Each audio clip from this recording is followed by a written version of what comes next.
What's up, everyone? Welcome to the podcast. I'm your host, Isaiah Copon. It's October 23, 2025, and this is Lift and Learn episode 145. In this episode, I'll talk about how to avoid excessive weight gain this winter. That's a big problem that me and my clients experience, so I'll talk about strategies you can implement to prevent some of that. And then in the second topic, I'll talk about the benefits of cold and heat exposure. Before we get into today's episode, I'll share what life has been like lately. Sometimes it'll be fitness related in some aspect. If you want to follow along, you can find me on Instagram at isaiah.copon or check out my website, isaiahcopon.com, where I offer personal training and coaching. The podcast also has its own page as well. That's at Lift and Learn Podcast. That's where I'll be posting short clips of the show. And now for today's episode. Another week down. We're really getting closer to the end of the year. It's getting cold out now. I pretty much always need to leave with at least a sweater handy. Golf season is pretty much over for me now. There's been like frost delays now in the morning. That's a telltale sign that the season is almost over. The bulk is currently in full effect. I still don't know what my plan is for the winter, but I'm leaning towards just cutting a little bit more when the time is right. Right now, I'm enjoying the extra food I have around me, currently eating around 3,200 to 3,500 calories depending on the day, and that's been a slow but steady weight increase, but I have so much energy for my workouts now. I'm starting to get my strength back, but it's been slow and a bit of a hit to the ego because this is probably also the weakest I've been in years, but I'm fine with that. I know the strength is something I can get back if I just focus on it, but right now I just have different goals. Me and the fam went to Bracebridge this past weekend, which is like up north, Muskoka area. And what I mean by different goals is that when I was up there while the car was charging, which took like 55 minutes, I would have never done this before in the last like 6 months, but here we are. I was running. Yeah, while the car was charging, I went for a run in the rain, Walmart parking lot. That's life right now. But anyways, up there, up north, we just hung out with our best friends. Man, looking back at it, we used to just hang out, the four of us, just the four of us. We used to play board games until like 2 or 3 a.m. I actually remember one time, I'm pretty sure we were playing, I don't know if it was It, but probably Villainous, which is this Disney game. And then we were playing that till like 6 a.m. or something one time. We just had like the longest game ever. I don't even remember who won, honestly. But now there's 7 of us. Times have changed big time. And now, by the time it turns like 9 p.m., we're just done with the day. It was too funny. We're all just getting so tired, fading in and out of the conversation. And I'm sure I was like knocked out while we were hanging out for a bit. I think it was around like 10 or even 10:30 at the time. But still, anyways, always the best time with them. It rained, so we didn't get to go out or whatever, but we still managed to just hang out, go for a walk, went to the park, ate some good food that their family made, and still had an amazing weekend. That's us now, just adulting and parenting. But watching my daughter interact with their kids was the best time. I loved just sitting back, watching that. My daughter, I know she had the best time because she doesn't get to hang out with kids too often, so she had access to so many toys, and she just loved being able to move anywhere and everywhere we went. We went to a reptile exhibit for my godson's birthday, and my daughter was just going up and down this ramp she found the whole time. Didn't care about the geckos or the turtles really, or the snakes. Just wanted to walk up and down the ramp for like an hour. That's my baby. And you know I can't go into the fitness topics until we finish up talking about sports real quick. The Blue Jays are going to the World Series. I repeat, the Toronto Blue Jays are going to the World Series. That's something I never thought I'd say in my lifetime. Last week when I did the episode, they were down in the series 2-1, and they ended up coming back to win Game 4 and then Game 6 and 7 at home under all that pressure. I'm pretty sure that was their first Game 7 win in history. That was an incredible Game 7 on Monday night. They were down 3-1 going into the bottom of the 7th, and George Springer, the savior, 3-run bomb, history made. And now they have a tough task at hand going against the LA Dodgers, who are just absolutely stacked. Plus, they won the World Series last year against the Yankees, if I remember correctly. It'll be tough. They have to play pretty much perfect to win 4 out of 7 games against them, but that starts tomorrow night, Friday. So I'm excited to see what happens. Watching Shohei Ohtani will be so frustrating since he's the best player on the planet, but we made it this far. Can't even get mad at the outcome, honestly. Question 1. How to avoid excessive weight gain this winter? So like I said earlier, it's getting colder out, and you know what that means. There's lots of good food right around the corner. That's what that means. Not to mention, but next week is Halloween. So that kind of kicks off the holiday season with just, too much chocolate and candy around. Thing is, this might seem impossible to avoid, but let's talk about some strategies here when it comes to avoiding gaining too much weight. So specifically, you're gaining more body fat than you want to, and there's so many factors and obstacles in the way right now when it comes to the wintertime. There's no doubt about it, it's cold outside. So right off the top, this means you're going to be outside less, and that means you're stuck indoors, which could also mean less movement throughout the day. So the days are shorter, and usually during the winter, we don't move as much. Not to mention, during the winter, we have all these amazing holidays that are really based around family, but also food, which is great and I love, but this could contribute to that weight gain that we're talking about. I talked about doing a lean or clean bulk last week. You need to stick to your plan and not get carried away when it comes to the cheat meals that turn into cheat weekends. The thing is, in the winter, I feel like it has its own difficulties when it comes to avoiding the bad foods. There's the big holidays you might be eating for a few days, like you might be eating out for a few days, maybe weeks. There's still Thanksgiving if you're in the US. Christmas is always insane when it comes to, food. And that's another event where you could be eating leftovers for multiple days. The thing is, this is going to happen, and there's only so much you can avoid. The biggest things that are easier said than done is to stay on top of your diet during the week so you don't miss workouts. I mean, these are obvious, right? The schedule needs to stay as close to your summer routine as much as possible. Okay, so you might not be able to enjoy walks outside, but that doesn't mean you fall off completely. Try not to stress or comfort eat. Keep that to a minimum. That's a pretty common one that's tough to avoid, I feel like, at this time of the year. Scientifically speaking, because it is cold outside and we're not going outside, that means our exposure to light takes obviously a dip in our lives, and that's going to affect our serotonin levels actually. If those levels are down, this could potentially lead to cravings for carb-heavy meals, typically, comfort foods. This leads you into a vicious cycle, which is eating more, moving less, and now you're gaining fat slowly over the colder months. So getting into how you can avoid the excessive weight gain. Simply put, you might have to just do your steps indoors or the treadmill just so your step count stays up, or you just suck it up and go outside and walk for a bit, dress warm of course. This is called NEAT. I don't know if you've heard about this before, but it stands for Non-Exercise Activity Thermogenesis. You don't actually need to know the acronym, but it's basically just your daily activity and finding ways to increase that. This is so important, and that's why there's been such a movement lately about walking being the best activity you can do on a daily basis to improve your health.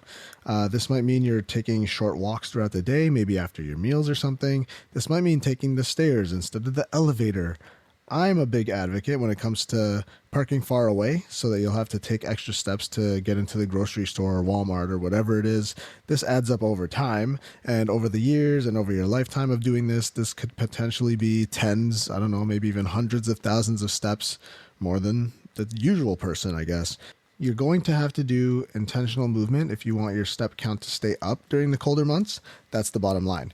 This might mean indoor sports. That's what I do, some pickleball, basketball at times, but maybe that does just mean some extra time on the treadmill. It might not be the greatest substitute, but it's better than nothing.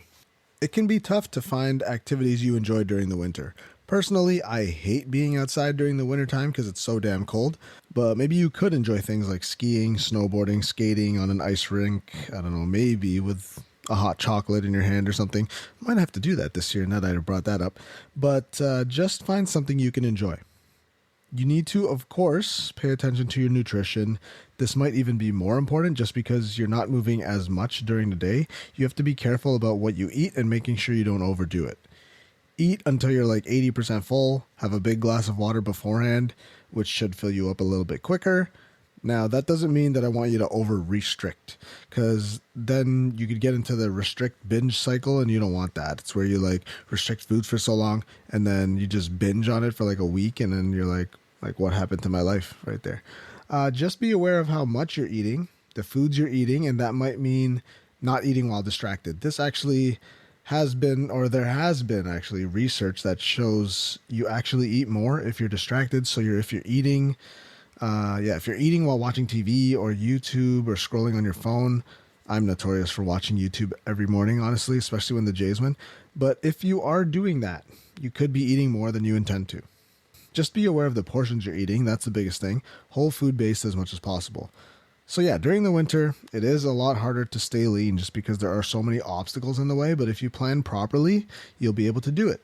These are some of the strategies I use for myself and my clients. It's just a matter of doing it and being mindful about what you're eating and how much you're moving. You need to intentionally think about moving more often, making sure your workouts are still challenging and consistent. That's very important too. You need to make sure you're having enough protein in your meals throughout the day and whole food focused when you're in control of it 5 or 6 days of the week. You need to be on point with that. Focus on getting good sleep and finding ways for yourself when it comes to managing your managing your stress, which could be exercise, could be, I don't know, painting, maybe journaling. Just find something you enjoy and spend some time doing that, because keeping your sanity could be a tough one too when it's like -20 outside. Question 2. What are the benefits of cold and heat exposure? Here's something that I was never even introduced to until just a few years ago. Something I love to do now, actually. Okay, maybe not love, but I enjoy it sometimes. Cold and heat exposure. Now, humans have been doing this since time, hundreds, maybe even thousands of years. Now that it's starting to get cold out, this could be even more important to think about implementing into your routine, especially if you're someone who's been into fitness for a few years. This is a way that you can actually talk or think about improving your recovery. I think that's the biggest benefit of these two methods that I'll talk about today. I'm mainly going to be talking about sauna or steam room usage or ice baths, cryotherapy. Those are the main ones, I'm pretty sure anyway. All of them in some way can help with recovery. I think that's the main pro when it comes to all of them. So let's talk about heat exposure first then, specifically. Regular use of the sauna or steam room has been shown to improve heart health, could lower blood pressure, and reduce your chance of cardiovascular disease. I know for me, my heart rate definitely spikes a bit when I'm in the sauna or steam room. It challenges my heart safely for me because I don't have underlying issues. At the same time, the heat also helps your muscles relax, improves blood flow, and could also reduce soreness. That's a main reason why I like using it a few times per week. I do notice that I feel less stiff when I do the sauna regularly.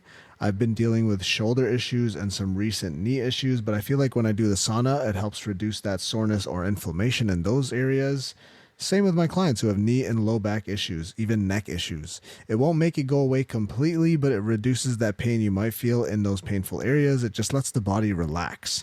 I've even read that it potentially helps with skin health too. Not only that, but these are also challenging mentally as well. You can't even deny this one. When I'm in the steam room or sauna, it's definitely challenging to stay in there for a long time. For me, steam room for 15 minutes is definitely challenging, and I'm really in my head about wanting to leave and get out of there, but I just try to be mindful, stay in the moment, and focus on breathing as opposed to how uncomfortable I'm feeling. Same thing with the sauna. Obviously, it depends how hot the sauna is, but when I'm there or when I'm in there for like past the 20-minute mark, it's definitely a struggle mentally to stay in there. But the thing is, I feel so good after. At times, I'll challenge myself even further by jumping straight into a cold shower right after. Not freezing though, I can't handle that, but I'll put the shower pretty cold and see how long I can last there. This definitely helps and positively affects my mood too. I know I'm wide awake after doing that, and my body does just feel more relaxed. And at the end of the day, I do feel better in general. You might even catch me smiling way more than usual for a while after completing something like that. That's something I frequently do. I love the sauna and steam room. Thankfully, my gym has them, so if I have the time, I can spend a half hour in the sauna, and if I'm short on time, I'll do the steam room for like 5 to 10 minutes. At this point, yeah, there are studies to support that is linked to improved heart health as long as you don't overdo it. Can also lower blood pressure. I noticed this in myself, just full relaxation, reduce stiffness. I already said all this. But even to the point where I feel like if I'm getting sick, I swear I can just do a good session of the sauna or the steam room and that pretty much makes it go away. There have been times where I got that feeling in my throat where, something's going wrong. I just hop in there, do a few of those sessions in the next few days, and it like prevents me from getting sick for the most part. Moving on from the heat, I also wanted to talk about cold exposure real quick too. There's a bunch of benefits that have been researched. Yes, it helps with recovery. I already mentioned the mental resilience you gain from the heat, and that can also be applied to cold exposure as well. Those ice baths are not easy, especially if you're someone who has never done one before.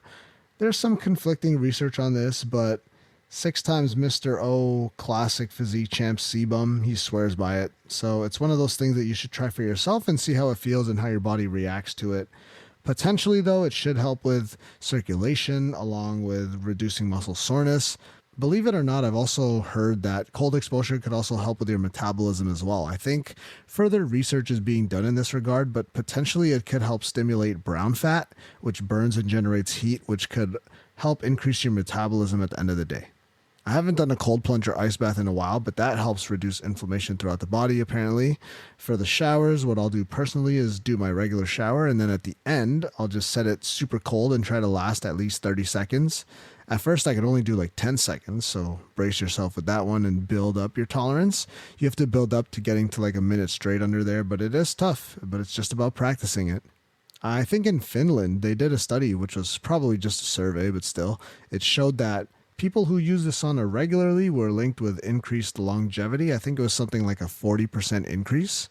And there's even some Nordic countries like Norway, Sweden, Finland, Denmark, where they will actually leave their babies outside in like -20 weather. So while they're inside, maybe sipping some coffee, keeping warm, whatever it is, they keep their babies outside. They're chilling outside in their strollers, just sleeping outside despite the cold. And they say that this is good for their immune systems, apparently for better sleep as well. I mean, that's something I could actually kind of believe.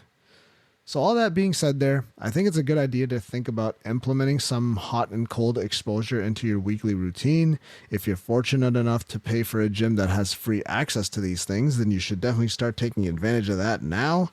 Find time for it, and you'll be reaping some of these benefits as well. And that concludes episode 145 of the podcast. Thanks so much for tuning in to the Lift and Learn podcast. If you enjoyed the episode or the podcast as a whole, it would mean a lot if you left a review on Apple Podcasts, Spotify, or wherever you are listening to this. Don't forget to hit subscribe so you never miss an episode. New episodes are currently being released on Thursdays. You can find me, your host, on Instagram at isaiah.copon or visit my website at isaiah.com. If you want to follow the podcast itself, head over to Instagram and look up at Lift and Learn Podcast. Thanks again for listening. See you next time.